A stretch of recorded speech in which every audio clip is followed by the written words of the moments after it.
The Chicago Bulls are headed into uncharted territory where you don't really know how this Chicago Bulls season is going to work out, if they're going to be able to find the success that they want. Are they going to bottom out? Whatever it is, not intentionally. We know they're not tanking, right? But I think the most important thing for the Chicago Bulls to show this year and heading into the 2024-25 season is their long-term plan and vision. We're going to talk a little bit about that, plus Joakim Noah's comments on Derrick Rose's retirement and the Chicago Bulls picking up the fourth-year option on Dalen Terry. All that and more right after this. You are now tuned in to Chicago Bulls Central, your number one place for all Chicago Bulls news and content.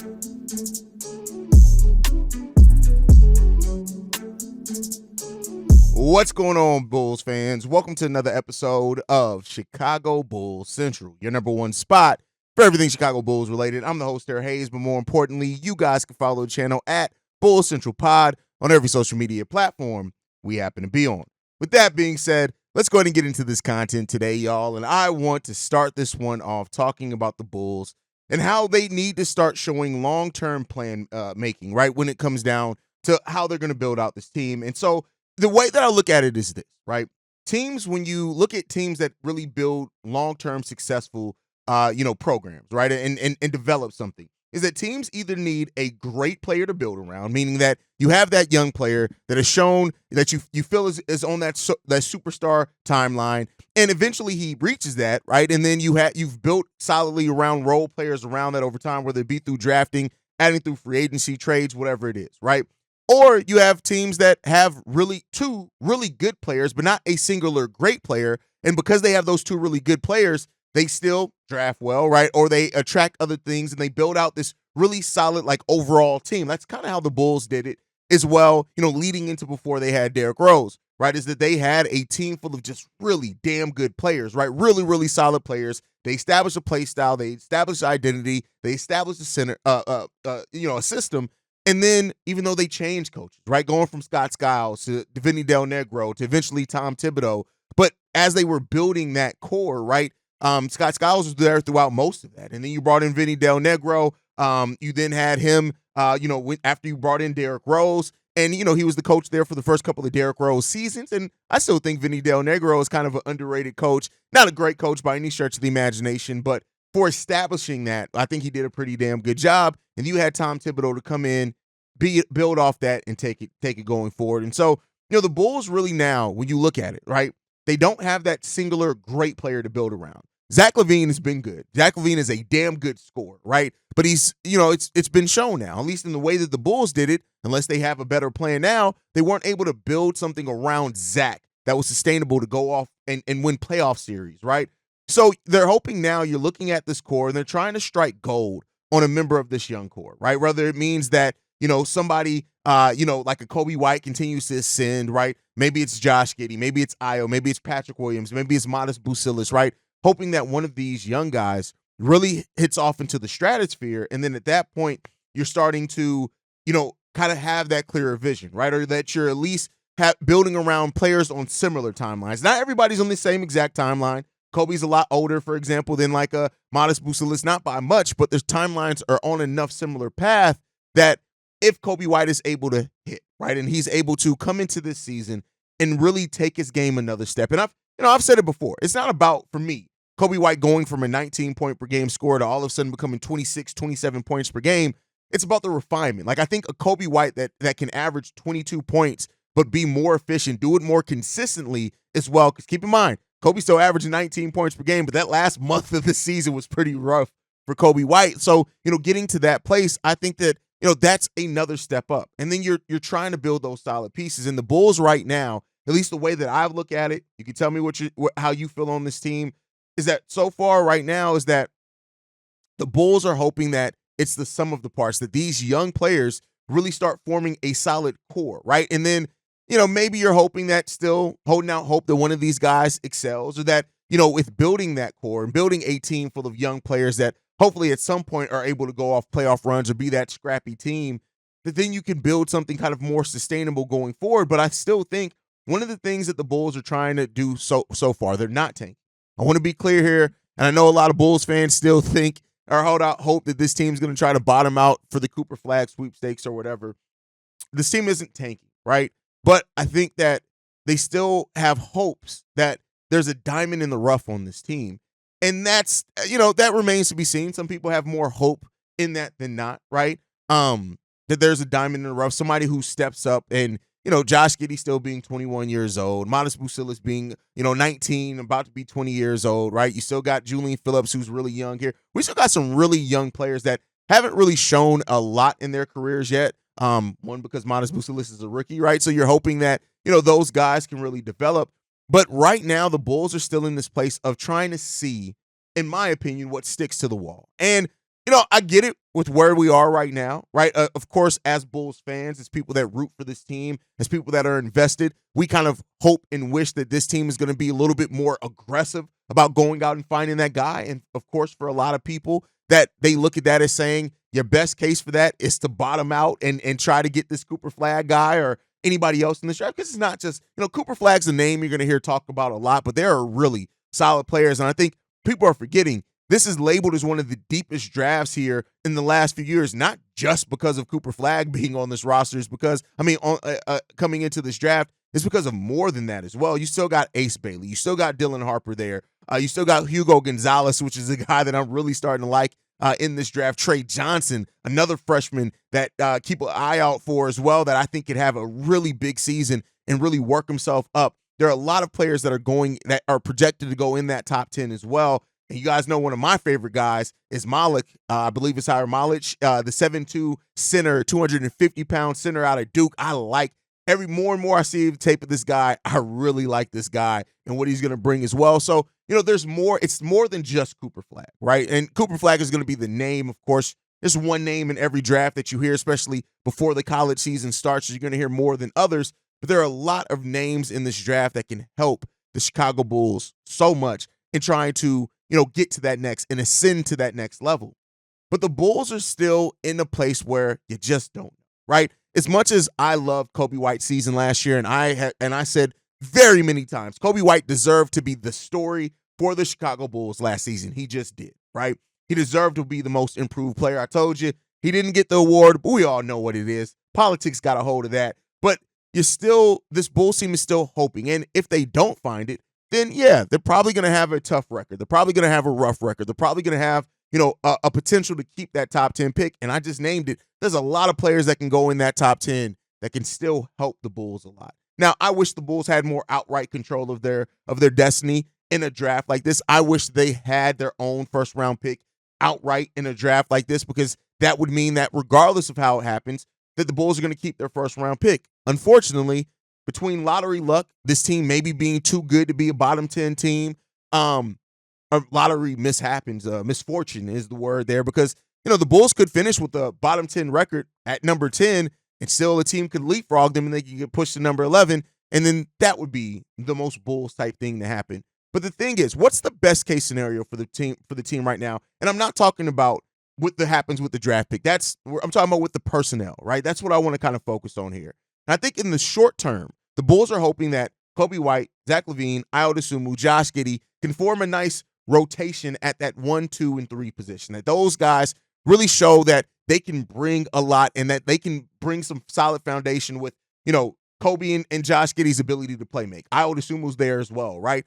Ayo and Kobe growing as scorers last year, and Ayo Dosunmu growing so much and being a consistent three-point threat with his defense that he's something that they can build around. Kobe White turns into a number 1 A or B scorer and that type of thing. And that Zach LaVine fits in and is a player then that you're looking at, and, we talked about this over on Locked On Bulls, like with the Bulls going into this direction and kind of being stuck with Zach LaVine right now, it's not the worst case scenario to be in, because Zach LaVine, as an off-ball scorer, moving more in an up-tempo offense, being able to rebound okay himself, the finishing around the rim, those type of things can help with the play style that this Bulls team is trying to adapt. So I think that they're hoping that those guys really kind of form a basis of their offense. But then, of course, you have other players like Patrick Williams, Julian Phillips, these guys stepping up, the Jalen Smith of the world as well, coming along and helping the Chicago Bulls team. So I think in the short term, they're hoping that you're starting to see enough of these guys, and take LaVine in or out of that,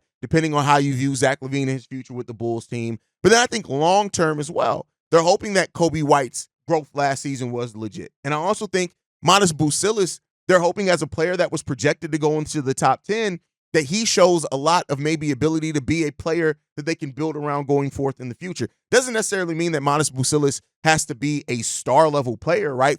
For him to be a good building block for you. But I think that they are hoping that Modest Bucilis maximizes on what potential is there, because that does change the outlook for the Chicago Bulls. If you have a player like Modest Bucilis that plays in passing lanes, that has the size, has a kind of more modern point forward type game, if his shooting can come along as well, that you're hoping that pays off into the Chicago Bulls and where they're going forth as well. So there's a lot of hope for that. And I think, it's a kind of a dangerous game to play because you're playing the averages, you're playing the odds, right? And that you're hoping for a team that hasn't, been the best at development, that thing starts turning around for you, and now you become a team that development becomes your focus.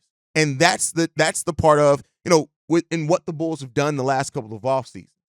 Establishing a player development department, a whole entire department built around Peter Patton and what he's done as a shooting coach and helping players over his career. Bringing in Wes Unseld Jr. and Dan Craig and those guys being coaches that have been heads of player development. That the Bulls are trying to shift focus and being that team that was competing and living just in the now to being a team that's also building towards the future. Now, how successful they're going to be in that remains to be seen, right? Because they haven't done it successfully, and this is a change of focus in the back end for the Chicago Bulls that I think some Bulls fans aren't really kind of taking into consideration.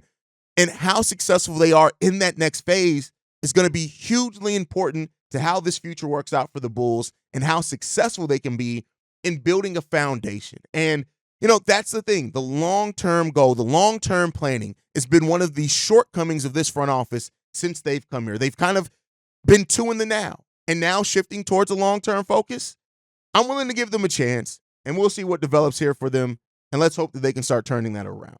But let me know what you guys think on that down below.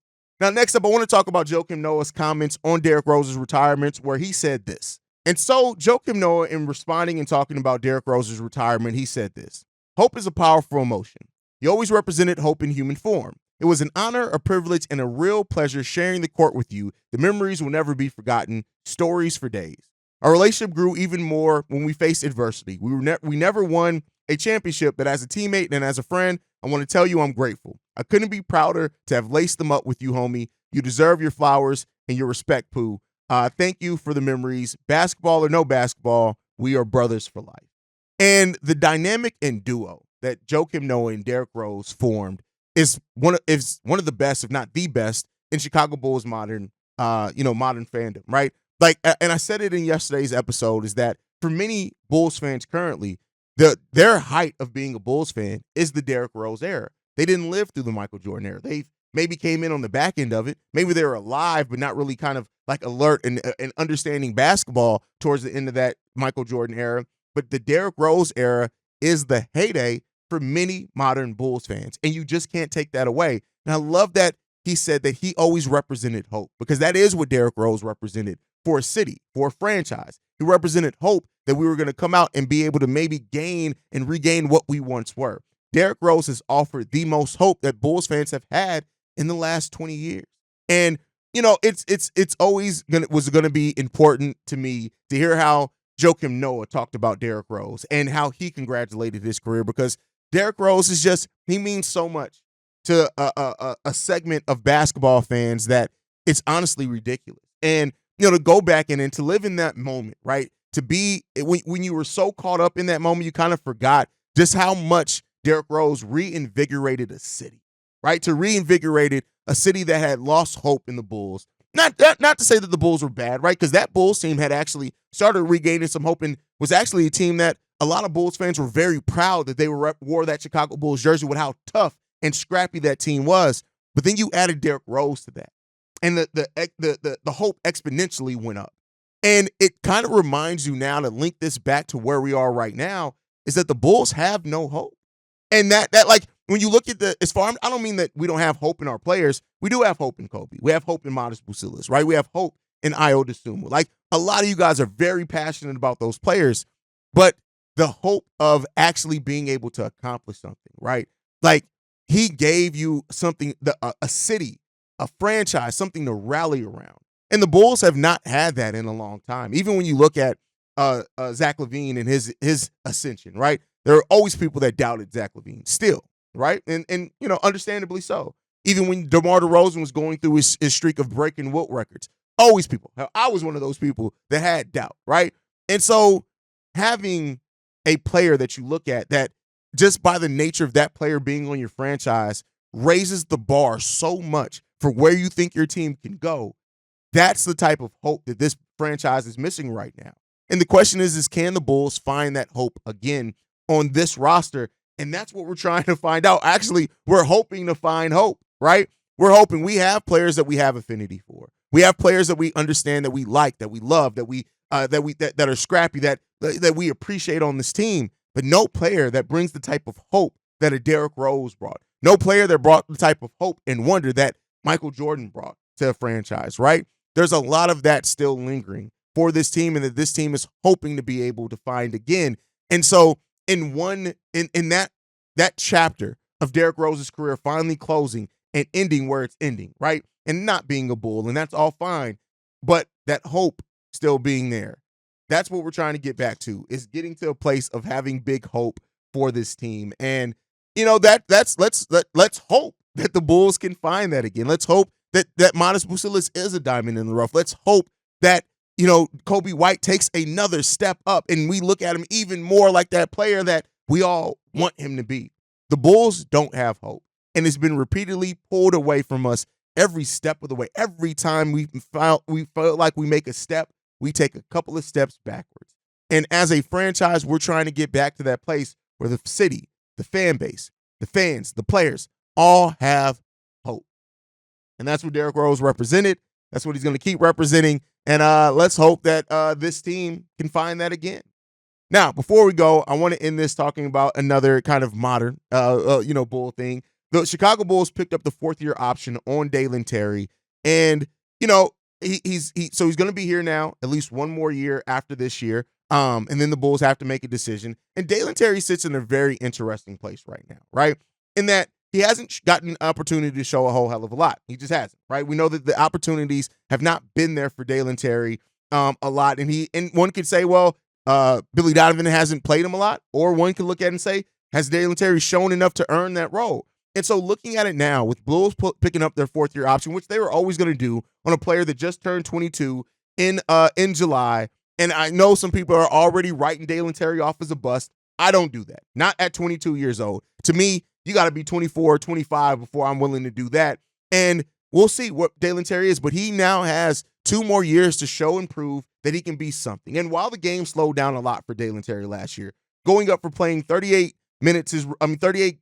games his rookie year at only 5.6 average minutes per game. That went up 59 games last year for Dalen Terry, 11 minutes per game. He even started 2 games to Dalen Terry for the Chicago Bulls. The averages weren't great. 3 points per game, 43% shooting from the field, 23% shooting from three-point range. That has to be better. Now, he also almost contributed 2 rebounds, 1.5 assists, almost a steal per game as well, but 1.5 personal fouls, not many turnovers either. Dalen Terry was a more controlled player last year. But what Dalen Terry needs to do this year to start showing that maybe he can be part in any shape, form, or fashion for the Chicago Bulls' future, to me, he has to want it. Dalen Terry has to come into training camp and make Billy Donovan realize that he offers the Bulls he helps the Bulls' chances of winning games. Now, I'm not saying what that's going to look like. Dalen Terry is one of those players that I don't look at like it's not necessarily I'm looking at Dalen Terry to score a lot.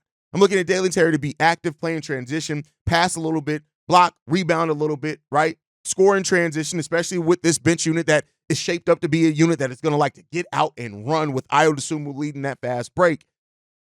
Dalen Terry has to show that he can be here, right? He has to show that he can be an NBA player first. That's the thing. And we've seen flashes of it with Dalen Terry, right? It was that game that he hit 4 3-pointers or something like that, like confidently at that, like shout out to Dalen there. Dalen has to show that he can first contribute to the game of basketball, whether that's defense, whatever that ends up being for Dalen Terry, he has to show it. Now, there was actually, if you look at Dalen Terry's numbers as a starter, actually weren't bad. As a starter, only 2 games, 24 minutes average in those games, so a total of 48 minutes played over 2 games, 12.5 points per game, 6 assists per game, 1 block, 1.5 steals in that time period, shooting the ball 50% from 3, taking 3 3-pointers per game and 69% from the field as a starter in 24 minutes per game. Now, again, 2 starts. That's not a huge sample size, and that's not anything to all of a sudden be head over heels about either, right?